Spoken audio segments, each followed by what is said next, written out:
21 થી 30 ઓગસ્ટમાં ભારેથી અતિ ભારે વરસાદ એટલે કહી શકાય કે અતિવૃષ્ટિ જેવો માહોલ છે.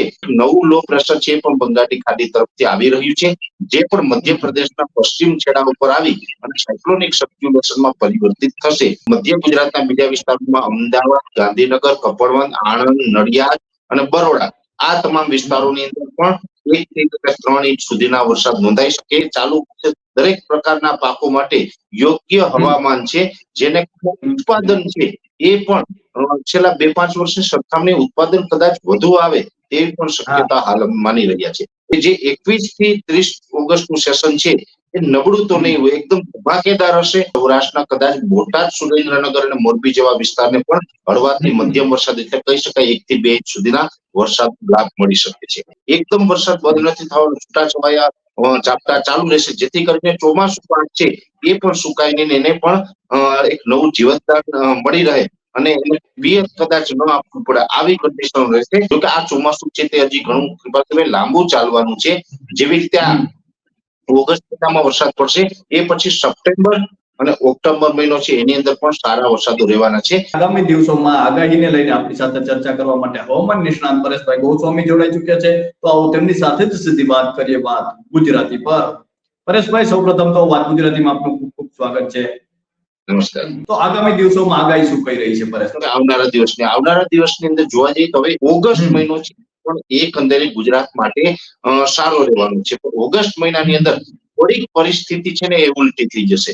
થોડીક પરિસ્થિતિ એવી રીતે ઉલટી થવાની છે, અત્યારે જોવા જઈએ તો જે આપણે જુલાઈ મહિનાની અંદર સાર્વત્રિક વરસાદ પડ્યા પણ સૌથી વધારે વરસાદો છે ને એ સૌરાષ્ટ્રના ભાગોની અંદર જોવા મળ્યા છે. હવે બની શકે એવું કે ઓગસ્ટ મહિનાની અંદર સૌરાષ્ટ્ર જેવી પરિસ્થિતિ કદાચ ઉત્તર ગુજરાતની થઈ શકે છે. આવું એક અમે અનુમાન માની રહ્યા છે. અને જો ઉત્તર ગુજરાતની આ પરિસ્થિતિ કદાચ થાય તો પણ 21 ઓગસ્ટ થી લઈને 30 ઓગસ્ટમાં આ સમયગાળો કદાચ હોઈ શકે છે. આવું મારું એક બેઝિક માનવું છે. જોકે એ તો સિસ્ટમ બન્યા પછી અમે ચોક્કસથી વાત ગુજરાતીના માધ્યમથી દરેક ગુજરાતીઓ સુધી આ વાત પહોંચાડશું. બાકી મોટાભાગની જે સિસ્ટમો છે આપણી પરથી પસાર થઈ ચૂકી છે. 2 સિસ્ટમોને કારણે વરસાદ જોવા મળ્યા છે. એક બંગાળની ખાડીની સિસ્ટમ કે જેના હિસાબે આપણે મધ્ય ગુજરાત હોય કે ઉત્તર ગુજરાત હોય એ તમામ ભાગની અંદર વરસાદ પડ્યા અને અરબ સાગરનું જે સર્ક્યુલેશન હતું એ સિસ્ટમ હતી એને કારણે દક્ષિણ ગુજરાત, સૌરાષ્ટ્રની અંદર પણ વરસાદ જોવા મળ્યા હતા. એટલે આમ જોવા જઈએ તો 29 જુલાઈ સુધીમાં રાજ્યના તમામ વિસ્તારોની અંદર વરસાદ પડી ગયા.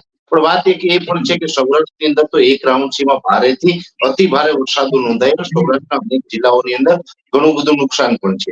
હવે ખાસ કરીને વાત કરો અત્યારે જે ઉત્તર ગુજરાત ઉપરથી જે વરસાદી સિસ્ટમ પસાર થઈ, જે સર્ક્યુલેશન પસાર થયું છે એ ઉત્તર પશ્ચિમ તરફ આગળ વધી ગયું છે.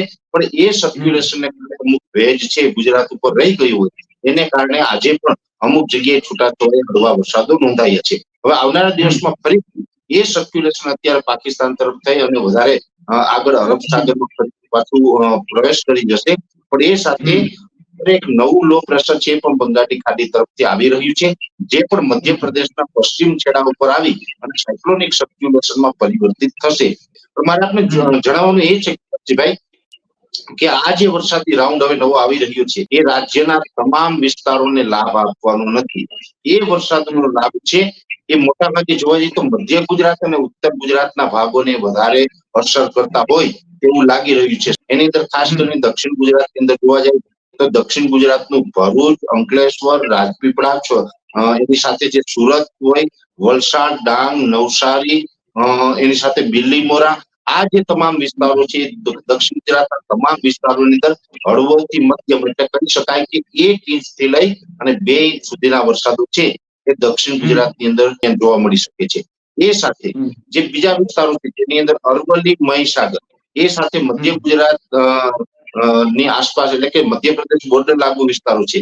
અરવલ્લી, મહીસાગર સાથોસાથ દાહોદ, ગોધરા અને છોટાઉદેપુર આ જે જિલ્લાઓ છે આ તમામ જિલ્લાઓની અંદર પણ મારું એવું માનવું છે સારો વરસાદ નોંધાશે. સારો એટલે કહી શકાય 3 થી લઈને 5 ઇંચ સુધીના વરસાદો છે આ જિલ્લામાં નોંધાઈ શકે છે.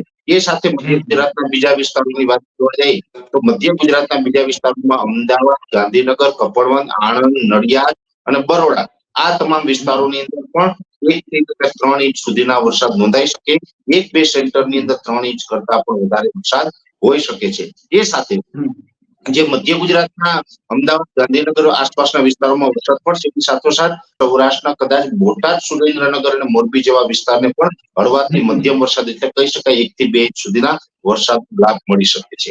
અને સૌથી વધારે જે વરસાદની અસર રહેશે એ અસર રહેશે સાબરકાંઠા, બનાસકાંઠા, પાટણ અને મહેસાણા. આ 4 જિલ્લાઓ છે એની અંદર 3 થી લઈને 5 અને 1-2 સેન્ટરની અંદર બની શકે 2-5 તાલુકાઓ એવા હોય કે જે આ 4 જિલ્લા છે ઉત્તર ગુજરાતના સાબરકાંઠા, બનાસકાંઠા, પાટણ અને મહેસાણા અતિ તીવ્રતા સાથે ભારેથી અતિ ભારે વરસાદ છે એ પણ નોંધાઈ શકે છે ઉત્તર ગુજરાતના 4 જિલ્લામાંથી કોઈ પણ જગ્યાએ.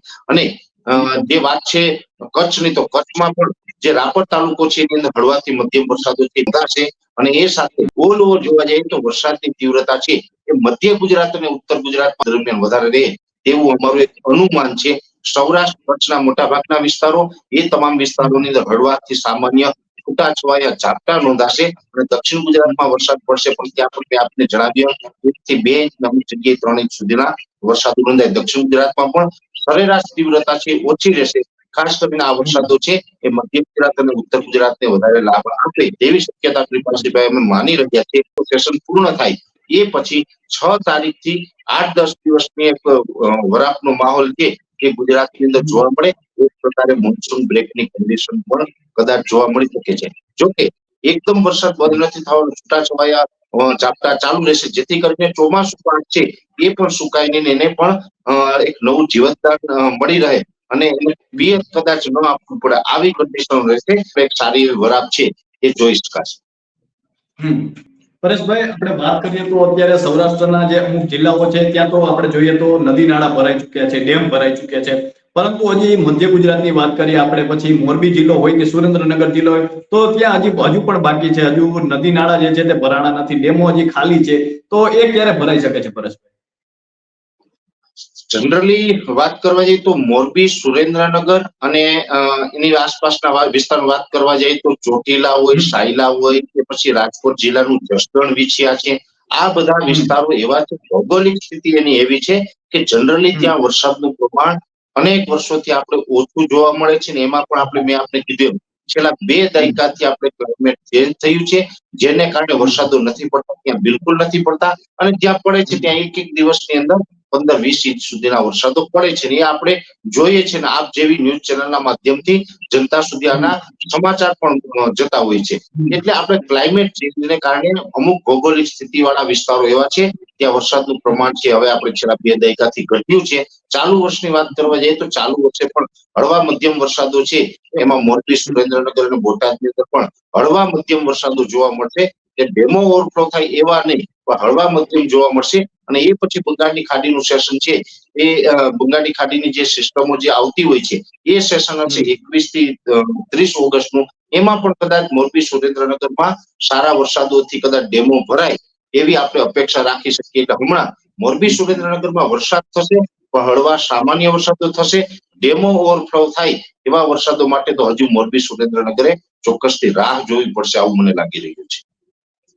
પરેશભાઈ, છેલ્લો પ્રશ્ન છે કે ખેડૂતો ખુશ છે અત્યારે કારણ કે વરસાદ સારા એવા વરસી રહ્યા છે, તો આ વખતે ખેડૂતો છેક સુધી ખુશ જ રહેશે ને? ચોક્કસથી ખેડૂતો ખુશ ચોક્કસથી રહેશે ને એનું મેઇન કારણ છે કે ચોમાસું લાંબુ ચાલવાનું છે એટલે ઘણા બધા ખેડૂતોને કદાચ એવું હોય કે હાર્વેસ્ટિંગ ટાઈમે વરસાદ થાય ને મગફળીના પાથરા પલળે. પણ હવે વચ્ચે ગેપ પણ આવતા નથી. જ્યારે અમે એક અમારા વેધર રિપોર્ટો રજૂ કરતા હોય એમાં જ્યારે પણ અમે ગેપ બતાવતા હોય, એ ગેપની અંદર જો હાર્વેસ્ટિંગ કરી લેવામાં આવે તો એ ખેડૂતો ખુશ રહેશે. બાકી અમુક સમય એવું બને કે હાર્વેસ્ટિંગ ટાઈમે આપણે જો ટાઈમે આ જે ખરીફ પાક છે એને સાચવી ન શકીએ અને ખેતરમાં આ પાક પડેલો હોય તો એ કદાચ એ પાક છે પલળી શકે છે. એટલે અમુક ખેડૂતો છે એના માટે ફાયદો પણ છે. ખાસ કરીને જે લાંબા ગાળાના વાવેતર કરેલા છે એને કોઈ નુકસાની નથી. પણ જે ટૂંકા ગાળા એટલે કે 90 દિવસે પાક એવા પાક છે જેની અંદર 90 દિવસે પાકતી મગફળી હોય, સોયાબીનના વાવેતર છે, બીજા પણ અનેક વાવેતર છે જે 90 દિવસે પાકતા હોય છે. 90 દિવસે પાકતા પાકો માટે ખેડૂતોએ ખાસ કાળજી રાખવી પડશે. સમય જ્યારે પણ વરસાદી ગેપ હોય, વરાપનો માહોલ હોય ત્યારે એને સાચવી જ લેવું પડશે. જો એ નહીં સાચવવામાં આવે તો એ ખેડૂતને થોડું નુકસાન થઈ શકે. બાકી ઓલ ઓવર જોવા જઈએ તો ખેડૂતો માટે આ ચોમાસું સારું જ રહેશે અને એમાં ખેડૂતો ખુશ રહેશે. બીજા નંબરની અંદર વાત એ છે કે ચાલુ દરેક પ્રકારના પાકો માટે યોગ્ય હવામાન છે, જેને ઉત્પાદન છે એ પણ છેલ્લા 2-5 વર્ષની સરખામણી ઉત્પાદન કદાચ વધુ આવે તેવી પણ શક્યતા હાલ માની રહ્યા છે. એટલે ખેડૂતો માટે ચોમાસું સારું રહેશે. પરેશભાઈ, આપણે અષાઢ મહિનામાં જો જોઈએ ભારે વરસાદ, તો સૌરાષ્ટ્રના જે કાંઠાના વિસ્તારો છે ત્યાં ભારે વરસાદ જોવા મળ્યો. અનેક જિલ્લાઓમાં એવો ભારે વરસાદ જોવા મળ્યો. તો શ્રાવણ માસમાં એવો ભારે વરસાદ જોવા મળી શકે છે પરેશભાઈ? ચોક્કસથી મેં આપને જણાવ્યું એમ કૃપાલસિંહભાઈ કે જે ઉત્તર ગુજરાતના ભાગો છે, કેમ કે હવે બંગાળની ખાડી છે ને એ ખૂબ સક્રિય છે. બંગાળની ખાડી જ્યારે જ્યારે સક્રિય હોય ત્યાંથી વરસાદી સિસ્ટમ આવતી હોય, તો આજથી 2 દાયકા પહેલા જોવા જઈએ તો 2 દાયકા પહેલા જે બંગાળની ખાડીની જે સિસ્ટમો બનતી હતી એ મધ્યપ્રદેશ ઉપર થઈને ઉત્તર ભારત તરફ જતી હતી. એટલે ઉત્તર ભારતની અંદર દિલ્હી હોય, હરિયાણા, પંજાબ, રાજસ્થાનના અમુક ભાગો છે એ તરફ એ સિસ્ટમો જતી હતી.